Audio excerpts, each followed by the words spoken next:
공통성, 유사성 이런 것을 약간 철학적 관점에서 오랫동안 해오다가 종교들의 지향을 평화라고 그 결론을 내린 이후 뭐 다니던 대학을 사직하고 그 서울대 통일평화연구원으로 옮겨가서 평화학 13, 14년 정도 평화학을 했고요. 말씀하신 대로 보훈교육연구원 원장을 보훈처 큰 틀에서 국가보훈처 산하인데 거기 기관장을 한 3년 했습니다. 지금은 작은 인권평화연구원이라는 곳에서 시민단체에서 만든 그래도 10년 이상 준비해서 만든 연구원인데요. 거기 원장 역할을 하고 있습니다. 큰 틀에서 제 전공은 종교평화학이라고 Recording in 말씀드리는 게 progress. 제일 옳을 것 같습니다. 자, 일본의 상황에 대한 어, 얘기를 좀 나눠보겠습니다. 제 박사 논문 이래로 일본 철학이 제 전공의 절반쯤 되는데요. 그런 일환으로 그 한번 정리를 해본 내용입니다. 사실 오늘의 일본이란 나라를 이해하려면 메이지 유신을 이해해야 하고 결국 메이지 시대 제가 메이지의 그늘이란 책을 썼습니다만 결국 메이지 시대의 그 분위기가 여전히 이어지고 있죠. 그런 점에서 메이지 시대를 어, 이후의 일본 사회를 이해하는 것이 중요하다고 생각합니다. 메이지 유신이라고 하는 것은 그 맞고 말기에 서세동점의 서양 세력이 아시아로 특히 진출해 오는 것을 그 국수주의적으로 방어하려다가 무력감을 깨닫고는 이른바 서양과 같은 부국강병을 외치게 되죠. 그 과정에 그 규슈 지방의 무사들이 당시까지는 사실 종이 천황이나 다름없었던 천황을 새롭게 천황으로 내세우면서 새 정부를 설립을 하게 되죠. 이 메이지 정부는 큰 틀에서 일, 서구 문명을 수용해서 일본을 다시 그 강하게 만들려는 시도인데 그러기 위해서 일본의 옛부터 내려오던 일본의 정신 큰 틀에서는 신도라고 할 수 있는데 그 신도라고 하는 문화를 국가화하면서 서구 문명을 수용하려는 정치 운동이었다고 할 수 있습니다. 메이지 유신이라고 한자는 돼 있고 있지만 영어로는 메이지 레스토레이션이라고 번역을 하는데 거기 영어 번역에서 알 수 있듯이 메이지 유신이라기보다는 복고에 가깝습니다. 일본에 예전부터 있었다고 여겨지는 정신을 다시 당시 기준으로 현재화하면서 그것을 서양 문화를 받아들인 근간으로 삼은 거죠. 메이지 정부는 기본적으로 추구했던 정책이 천황의 이제 그 전까지 이 군사정부 시절, 막부 시절에는 어, 천황이 일본 이래로 끊어져 본 적은 없지만 대체로 영향력은 약했습니다.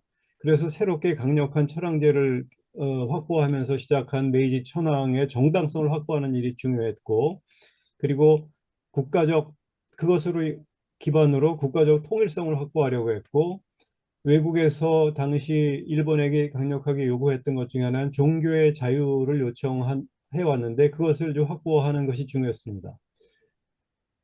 이 국가적 통일성과 천황의 정당성을 위해서 신, 일본의 사실상 창조신이라고 여겨지는 아마테라스 오미가미의 신화로까지 이어가고 천황은 그 후손이라고 간주되는 그 천황을 숭배하는 정책을 펼치게 됩니다. 그리고 그 전까지 일본의 국학이랄까 혹은 일본화한 유교 전통에서는 대단히 조상 숭배를 강조했는데 그 조상 숭배 전통을 어, 시- 흡수하면서 일본의 조상을 숭배하면 조상의 정점인 그 천황을 만나게 된다. 그런 의미로 그 신도를 국가화하게 되죠. 그 과정에 또 새로운 정부를 설립하게 된 과정에 굉장히 많은 내전이 벌어집니다. 당연히 많은 희생자가 나왔죠. 그 내전의 희생자를 호국 영령이란 이름으로 이른바 존중, 국가적 차원에서 존중하게 되죠. 우리도 자주 쓰는 호국 영령이란 말은 사실 이때 일본에서 발명된 개념이라고 할 수 있습니다. 특히 1904년대 러일 전쟁 이후에 거의 일상화된 용어가 되다시피 했는데요. 나라를 지키다가 죽은 꽃다운 영혼. 그러니까 모든 현재 정부를 만드는 과정에 희생당한 이들이야말로 나라를 지키고다 혹은 나라를 만들려다 희생당한 꽃다운 영혼이라는 차원에서 이들을 제사하고 그것을 조상제사와 연결짓고 그것이 다시 천황과 연결되는 방식으로 국가적 통합을 도모해 왔죠. 그러면서 당시까지만 하더라도 신사는 전국 곳곳에 있었지만 그게 국가적 차원이라기보다는 민간 신앙적 의미가 훨씬 컸었는데 이것을 신사를 대단히 확대하게 되고 특히 미에현에 있는 이세신궁 사실 일본을 이해하려면 바로 이세신궁의 분위기와 정서를 이해해야 하는데요. 그 바로 이세신궁을 대단히 확장을 하고 또 새로운 신사를 창건하기도 합니다. 그 새로운 신사 대표적인 것이 도쿄의 쇼콘사, 우리말로 초혼사인데 그래서 나중에 야스쿠니 신사라고 개명을 하게 되죠. 야스쿠니란 말은 그 나라를 평안하게 한다 이런 뜻입니다. 그리고 천황이 그 야스쿠니 신사는 당시 내전 희생자들의 위패를 모신 곳인데 천황이 그 신사에 함으로써 국민도 그 신사에 참배하는 분위기를 자연스럽게 만들어 갔습니다. 그리고 교육 치거, 국민이 따라야 할 원칙 같은 교육 치거를 만들고 대일본 제국 헌법을 반포하면서 이른바 국수적 차원의 국가 통합의 기초를 이루어 갔죠. 어, 말씀드린 대로 야스쿠니는 메이지 유신기에 발생한 내전 희생자 혼령을 제사하기 위한 신사인데요. 이후 메이지 유신 이후로 이제 일본은 끝없이 전쟁의 소용돌이로 들어가게 됩니다. 대부분 일본이 자초하고 벌인 전쟁들이죠. 1894년에 청일전쟁, 1904년에 러일전쟁으로 계속 이어지는데 이때 전쟁의 전몰자의 영혼을 합사하면서 대체로 일본 제국주의에 부합하는 사후 혼령들이라고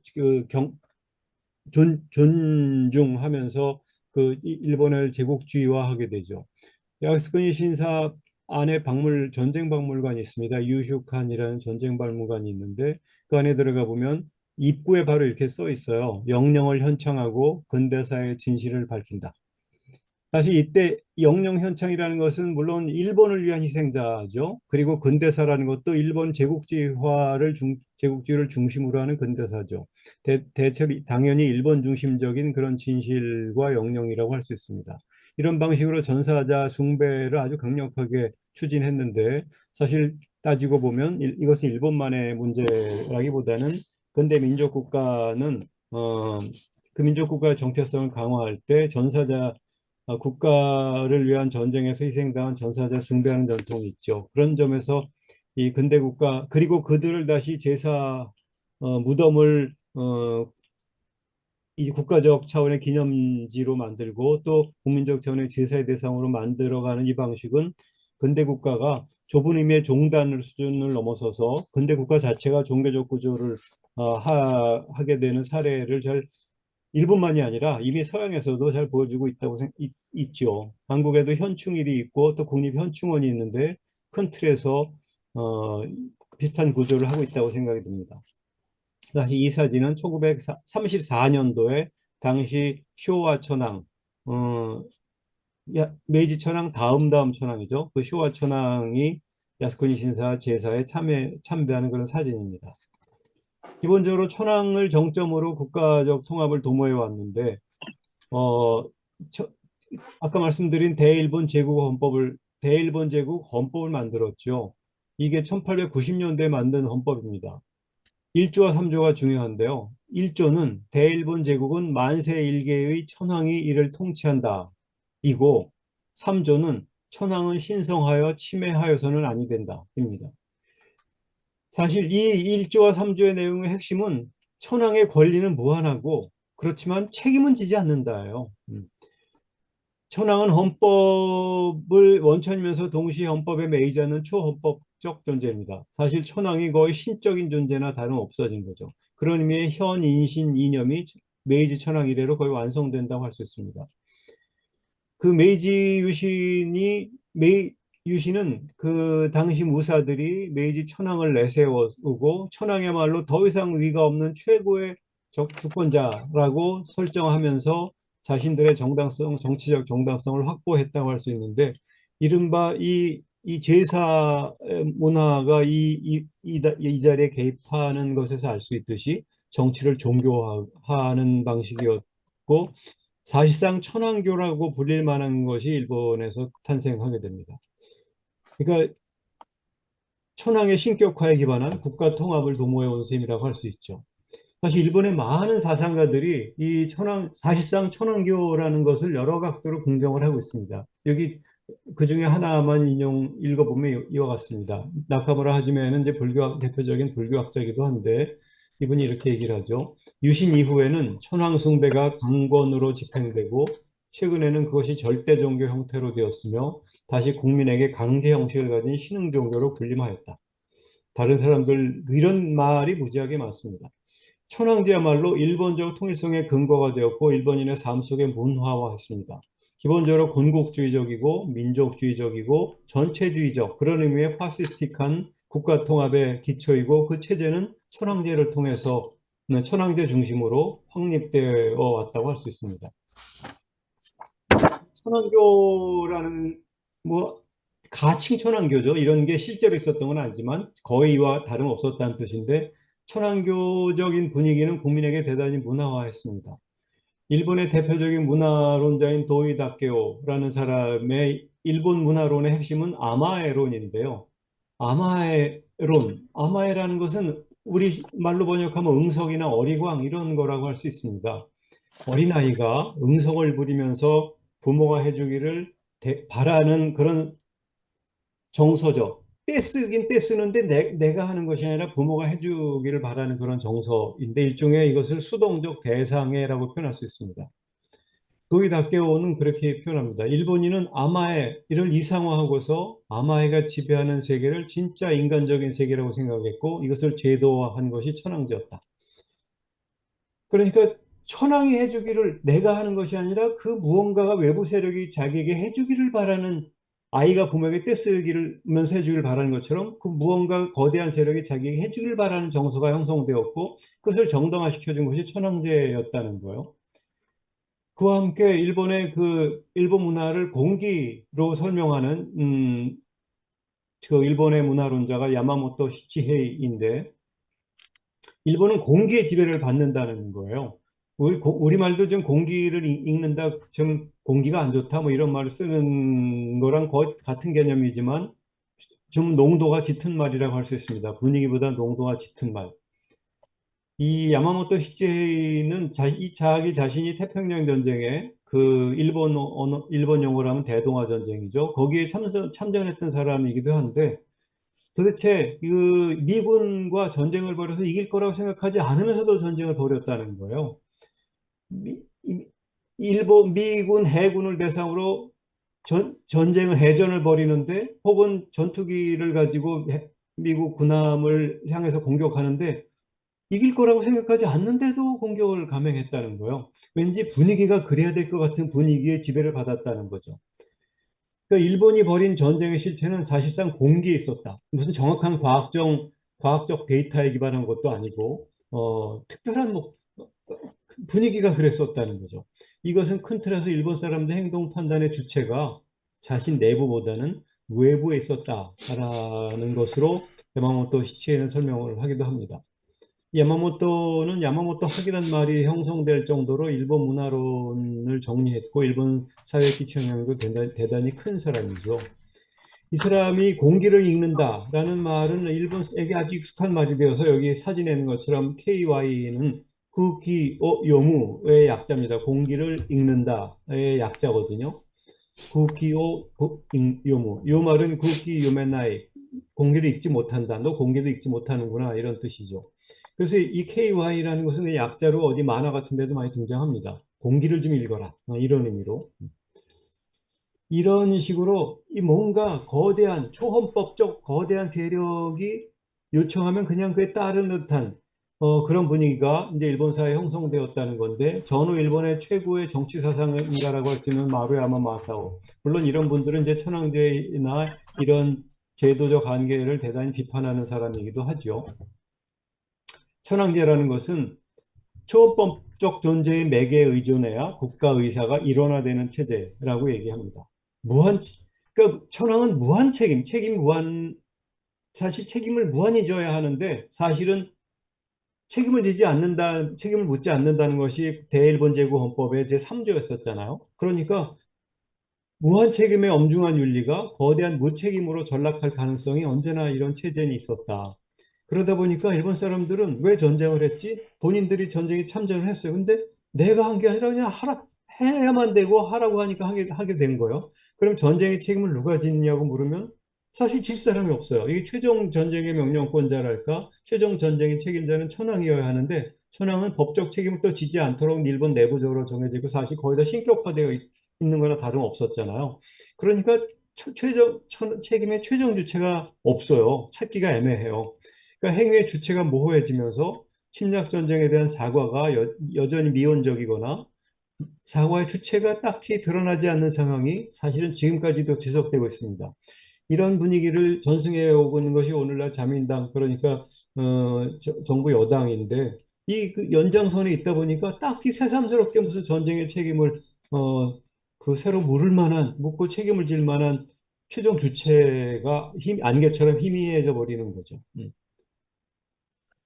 그리고 그런데 제사 문화가 그 일본의 국수적 정치와 만나게 된 이유 원인 중에 하나로 이 일본의 죽음관을 좀 하나 일종의 팁처럼 살펴볼 수가 있는데요. 한국이나 중국과는 조금 다르게 일본에서는 죽은 사람을 호토케라고 부르거든요. 우리말로 번역하면 부처란 뜻이지만 그냥 불교의 그에서 얘기하는 좁은 의미의 부처가 아니라 그냥 신이죠.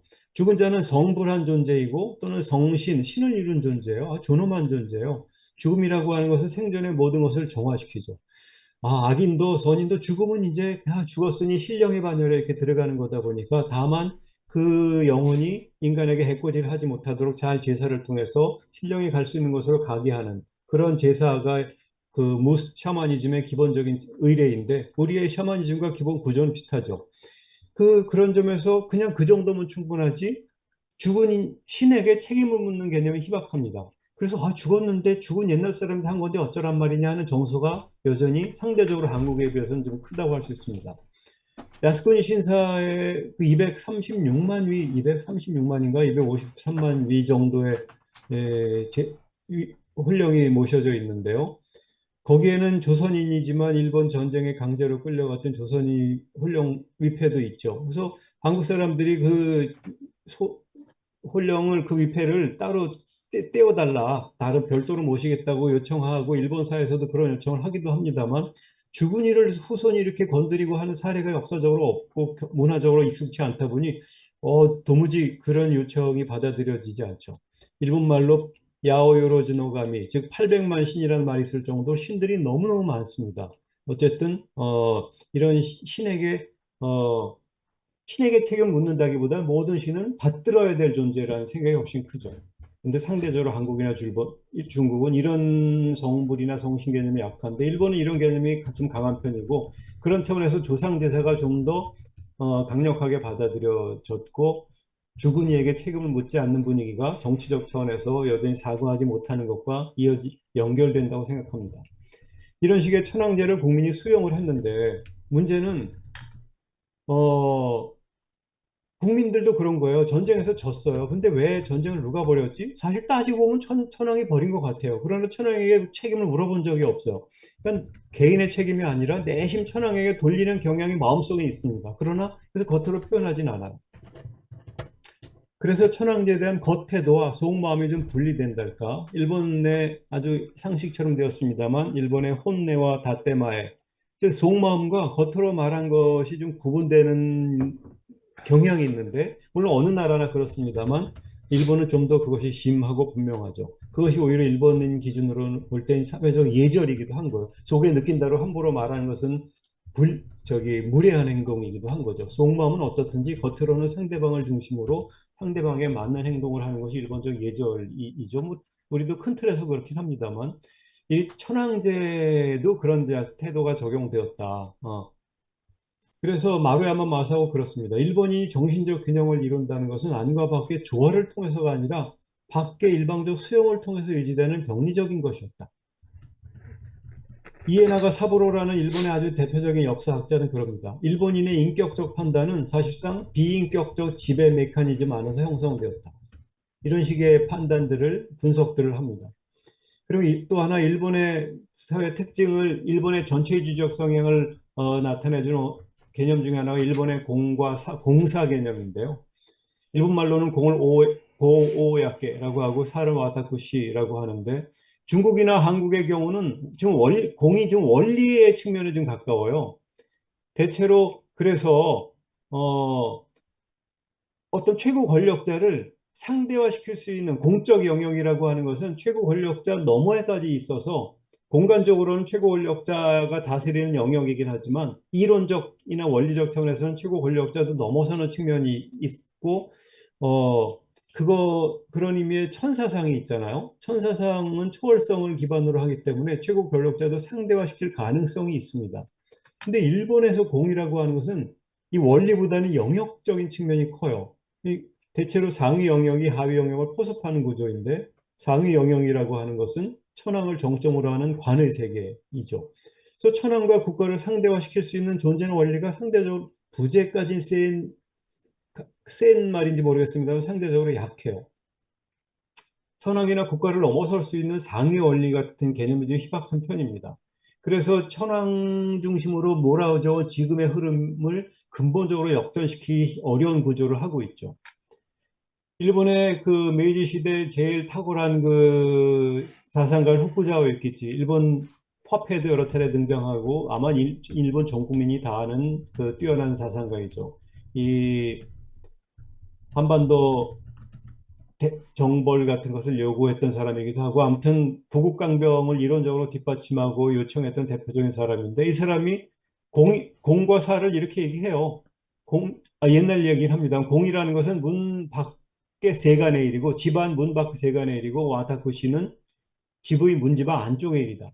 그러니까 사는 와타쿠시라고 하는 것은 외부에 드러난 것과는 다른 속마음의 세계이기도 하고 공은 그거보다 밖의 일이고 더 큰 세계인 거예요. 예를 들면 학교 선생과 학교가 있다고 할 때 학교 선생이 사라면 학교는 공이죠. 또 학교가 사라면 마을은 공이 되는 것이고 최대의 공은 어디까지 가냐? 국가까지 가고 최고의 공은 천왕까지 갑니다. 그럼 이것을 넘어서는 공이 있느냐? 애매모호해져요.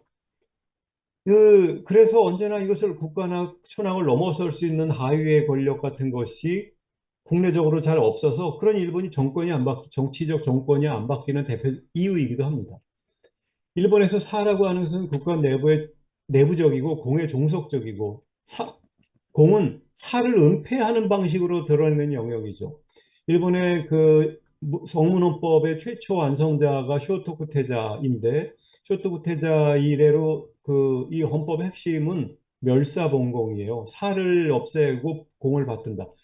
그래서 일본에 불교가 들어오고 나서도 불교의 무아론을 조금 자기 일본식대로 살을 없애고 공을 받든다. 무아가 아니라 멸사식으로 이해하는 경향도 있었습니다. 일본의 대표적인 윤리학자인 와스지 데스로가 이렇게 얘기를 하죠. 개인으로서의 인격은 일체의 살을 버림으로써 성스러운 것으로서의 민족적 정체성에 귀일한다.